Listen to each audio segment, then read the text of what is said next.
औज़ुबिल्लाहि मिनश्शैतानिर्रजीम बिस्मिल्लाहिर्रहमानिर्रहीम अस्सलामु अलैकुम वरहमतुल्लाहि वबरकातुहू। सूरह हूद है मेरे सामने और सूरह हूद की आयत नंबर 8 है, पारा नंबर 12 है और रुकू नंबर 1 चल रहा है। और सूरह हूद की आयत नंबर 7 में अल्लाह तबारक व तआला फरमा रहे हैं कि पहले नबी सल्लल्लाहु अलैहि वसल्लम ने बताया कि पहले अल्लाह तबारक व तआला का अर्श पानी पे था और वहाँ से होके वो इंसान के अमाल को आजमा रहा था। और यहाँ एक बात खुस्सन जिक्र करने की रह गई है कि यहाँ आसान अमल का जिक्र हुआ है और अल्लाह तबारक व तआला ने हमेशा क्वालिटी पे ज़ोर दिया है, क्वांटिटी पे ज़ोर नहीं दिया। यानी कि ज़्यादा अमाल का कहीं जिक्र नहीं किया, अच्छे और ख़ूबसूरत अमाल का जिक्र किया है और अच्छे अमाल नियत से होते हैं। और दूसरा ये कि नबी सल्लल्लाहु अलैहि वसल्लम की पैरवी और ताबेदारी से अमाल अच्छे होते हैं। दूसरी फरमाई बात उनकी बुराई करते हुए कि ये बुराई उनमें पाई जाती है कि जब उन्हें ये कहा जाता है कि तुम्हें मार देगा अल्लाह तबारक व तआला और उसके बाद ज़िंदा करके अपने सामने हाज़िर करेगा और फिर इस ज़िंदगी का हिसाब दे लेंगे, तो वो कहते हैं कि ये जादू है। यहाँ बात ख़त्म हुई थी। 8 नंबर आयत में अल्लाह तबारक व तआला फरमाते हैं लाइन अखरना अनहुमुल अज़ाब इला उम्मा मादूदा। एक बात ये जिक्र हुई कि जब उनको अज़ाब की तरफवाही दी जाती है तो दोबारा उठने के लिए ही, जीने के लिए ही वो तैयार नहीं है। वो समझते हैं कि ये जादू वाली बातें हैं जिसमें कोई हकीकत नहीं है, हमें उठाया नहीं जाएगा मरने के बाद। दूसरी बुराई ये कि जब उनको अज़ाब की धमकी दी जाती है तो दूसरी जो वो बात करते हैं, पहली बात ये करते हैं कि ये जादू है, उठाया जाना मुमकिन ही नहीं है, ये मानने वाली बात नहीं है। और दूसरी बात जो करते हैं वो ये करते हैं कि अगर हमें अज़ाब की धमकी दे रहे हो तो वो अज़ाब ला के दिखाओ, फिर आ क्यों नहीं रहा है। और ये भी कि किस चीज़ ने फिर उस अज़ाब को रोके हुए है जो तुम हमें बार बार धमकी दे रहे हो और डरा रहे हो।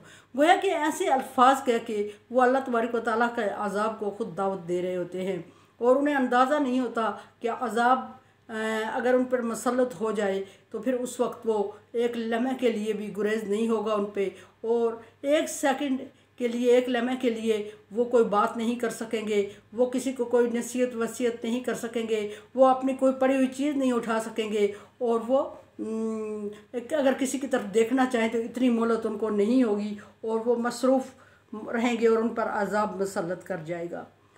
अच्छा, यहाँ फरमाया नबी सल्लल्लाहु अलैहि वसल्लम को इसका जवाब सिखाते हुए अल्लाह तबारक व तआला फरमा रहे हैं कि थोड़ी देर के लिए अगर इनसे अज़ाब टलता है तो वो इस तरह की बातें करते हैं और आप सल्लल्लाहु अलैहि वसल्लम उनको ये जवाब दें कि हाँ कभी ही माकान बिही यस्ताज़िऊन, अज़ाब उनसे हटा हुआ नहीं है, अज़ाब उनसे हटा हुआ नहीं है, टला हुआ नहीं है, मुअख्खिर है। और उसकी हिकमत है कि अल्लाह तबारक व तआला का वक्त पूरा नहीं हुआ जो अल्लाह तबारक व तआला ने उनको दे रखा है। अल्लाह तबारक व तआला ने उनको मोहलत दे रखी है और उस मोहलत को पूरा करने में अल्लाह तबारक व तआला ला तुखलिफुल मियाद, अल्लाह तबारक व तआला अपने वादे के ख़िलाफ़ नहीं करते। और जब आएगा तो उनकी ये पोजीशन होगी कि अचानक उन पर आ जाएगा और वो कोई बात, कोई नसीहत, कोई वसीयत, कोई दुख दर्द शेयर नहीं कर सकेंगे एक दूसरे से और ये अज़ाब उन पर मुसल्लत है और उनको समझ नहीं आ रही है। लाइज़ा अज़कना, यहाँ इंसान की एक बहुत तीसरी बुरी आदत जिक्र हुई है और वो ये है कि इंसान की मायूसी और महरूमी की तरफ इशारा है। 3 बातें नंबर वाइज जिक्र हुई हैं। एक ये कि जब उनको जीने के लिए कहा जाता है कि तुम्हें मौत के बाद ज़िंदगी दी जाएगी और हिसाब देना पड़ेगा, तो वो कहते हैं कि ये मानने वाली बात नहीं है, जादू टोने की बात है। दूसरी बात ये उनको बताई गई कि अज़ाब मसल्लत है, तो वो कहते हैं किस चीज़ ने अज़ाब को रोके रखा है। ये बड़ी अजीब बात है उनके लिए। अगर अज़ाब आएगा, अगर हमारे अमाल की वजह से अज़ाब है तो फिर आ क्यों नहीं रहा है। और तीसरी बात ये कि नबी सल्लल्लाहु अलैहि वसल्लम को सिखाया गया कि उनको बताएं कि अज़ाब क्यों नहीं आ रहा है अल्लाह तबारक व तआला की तरफ से। इनको अगर टाइम दिया जा रहा है तो ये इनके लिए अच्छा है और ये फ़ायदा उठा लें, और जब आएगा तो वो कितना करीब है, कहीं दूर नहीं है कि उसके आने में देर लगेगी, पल झपकते ही उन पर मुसल्लत हो जाएगा। एक और जगह फरमाया कि अज़ाब आएगा और वो आपस में गपशप में लगे होंगे कि अचानक क़यामत बर्पा हो जाएगी। एक जगह ये भी है कि वो सोए हुए होंगे तो अचानक सुबह उठेंगे तो जासमीन मुँह के बल गिरे पड़े होंगे।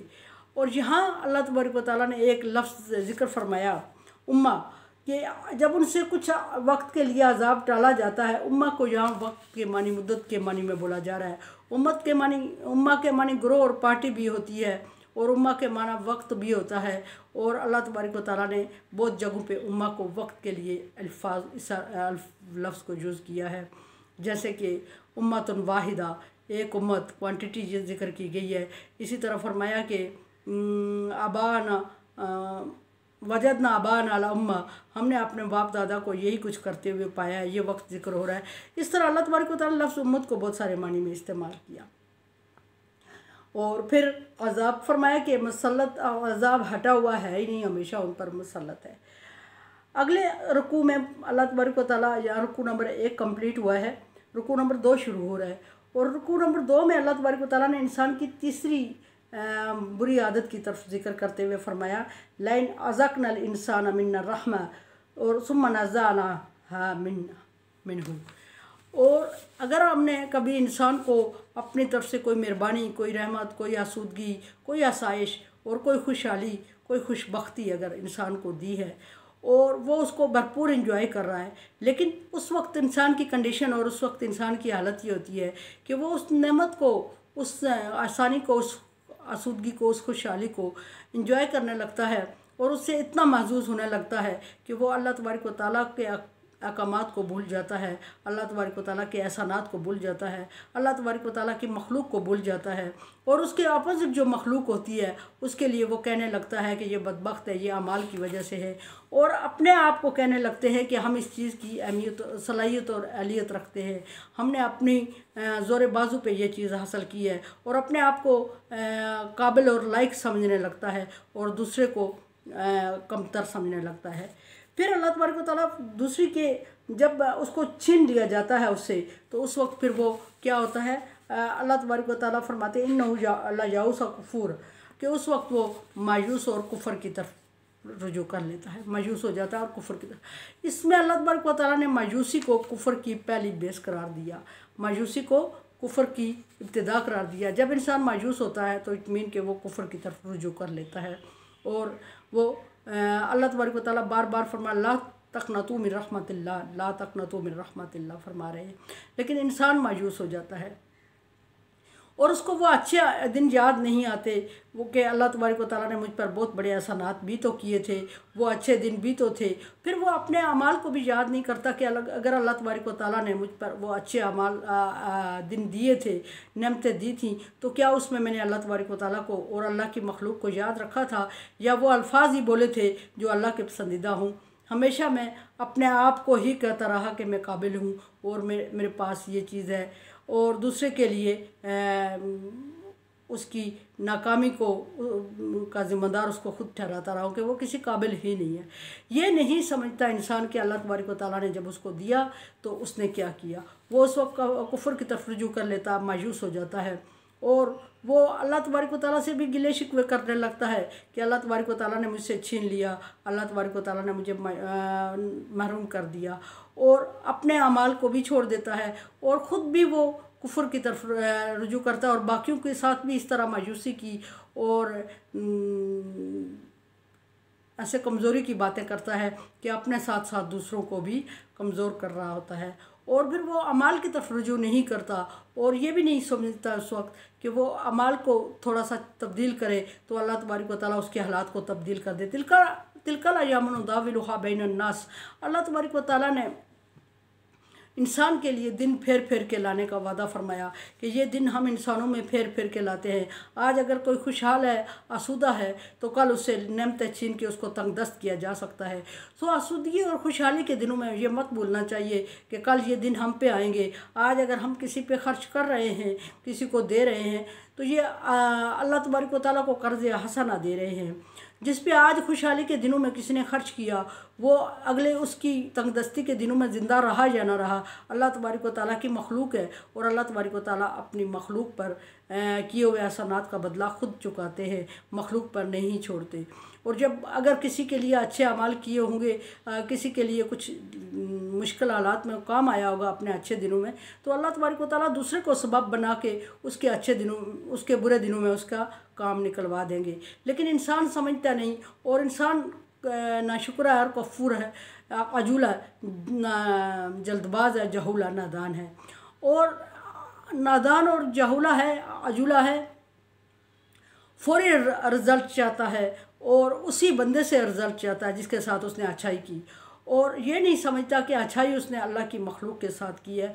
और अगर अल्लाह तबारक व तआला ने उससे वापस करवानी है तो वो ज़रूरी नहीं कि वो उसी से करवाएगा जिसके साथ उसने अच्छाई की है, जिस पर उसने एहसान किया। अल्लाह तबारक व तआला उसका कोई सबब दूसरा बना लेगा, लेकिन उसकी ज़रूरत को उसी तरह पूरा कर देगा जिस तरह उसने अपने भाई की ज़रूरत को, मुश्किल को आसान किया था या ज़रूरत को पूरा किया था।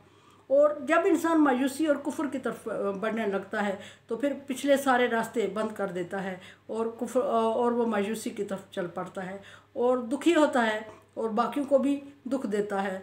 और जायज़ नाजायज़ की तमीज़, पहली बात, सबसे अहम बात जो है वो उस वक्त जायज़ नाजायज़ की तमीज़ भूल जाता है और वो ये कहने लगता है कि अल्लाह तबारक व तआला ने उसको इतने मुश्किल में डाला हुआ है कि वो जायज़ की तरफ पूरा ही नहीं कर सकता, अपने हालात को, मुश्किल को आसान कर ही नहीं सकता। सो वो नाजायज़ का दरवाज़ा खोल देता अपने लिए और शैतान के बहकावे में आके वो नाजायज़ कर गुज़रता है। और जबकि अल्लाह तबारक व तआला ने उसको आजमाइश में अगर डाला था तो अल्लाह तबारक व तआला की हिकमत ये है कि वो आजमाइश में डालने के बाद इंसान को आजमाता है और इंसान को मुश्किल दिनों का एहसास दिलाता है कि ये मुश्किल दिन अगर कल तेरे आसूदा थे तो आज तेरे ये दूसरे के ऐसे मुश्किल थे जिसको तुमने मुश्किलात में और दुत्कारा था, उसके काम नहीं आए थे। और फिर अल्लाह तबारक व तआला ऐसे लोगों को सबक सिखाने के लिए करते हैं।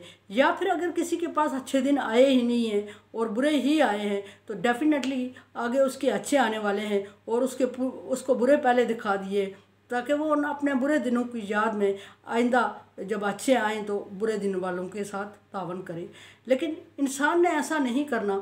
अल्लाह तबारक व तआला से आगे सूरत में फरमाते हैं कि जब मैंने तुझे माल दिया तो तुमने उस माल को अल्लाह की राह में खर्च नहीं किया, गरीबों यतीमों पे खर्च नहीं किया, बल्कि उसके जमा करने की लालच में शैतान के रास्ते पे चल पड़े और ज़्यादा जमा करने लगे और लोगों का छीन के झपट के जमा करने लगे और तुम्हें मुश्किल का किसी का एहसास ही नहीं हुआ। फिर अल्लाह तबारक व तआला ने तुम्हें छीन के आज़मा लिया।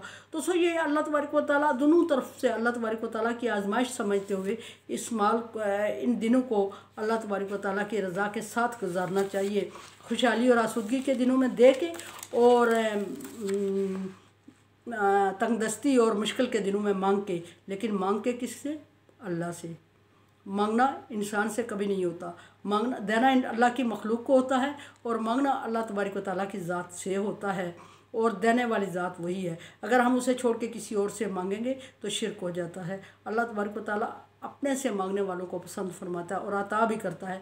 कोई दुनिया सारी लगी रहे किसी के एक लम्हे के लिए आसूदगी नहीं कर सकती। अल्लाह चाहे तो एक सेकंड में कुन कह के पूरी दुनिया के लिए वबा और मुश्किल टाल दे और आसानी कर दे। मेरे चैनल को आप सब्सक्राइब कर रहे हैं, thank you so much. Like dislike as you like, दुआ की उम्मीद रखती हूँ। ला खौफुन अलैहिम वला हुम यहज़नून में कर दे अल्लाह ताला। कोरोना वायरस से बचने के लिए एहतियाती तदाबीर इख्तियार करें, दुआ मांगे और वैक्सीनेशन करवा दें।